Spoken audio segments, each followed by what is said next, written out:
Most people love leftovers. I'm not one of those people.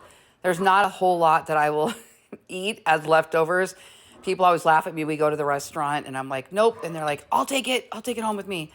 Anyway, so when I do eat leftovers, it's usually pasta, some sort of skillet dish or casserole or something like that.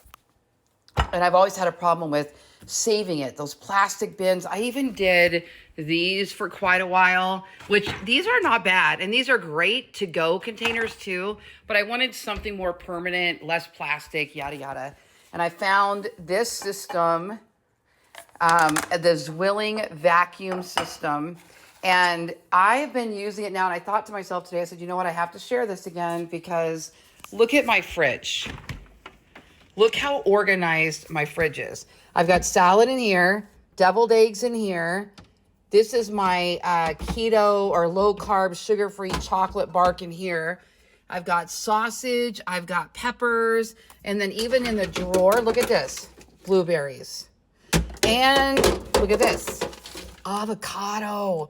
Look how beautiful that avocado still looks. Now, that was just today. I'm running a test to see how it looks tomorrow.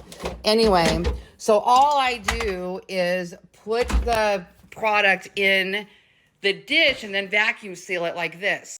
All right, we're just going to put this top on here. Got one hand. This is how easy this is. Now, this is made of glass. Can go in the microwave, can go in the oven, can go in the dishwasher. I'm just going to press that top down. Okay, now that alone puts the lid on there, but it doesn't seal it airtight. So I got this little handheld vacuum, and watch this. It's gonna pop after it sucks all the air out, because that oxygen is messing with our flavors and our freshness. We want to get that all out of there. There it goes, it stopped.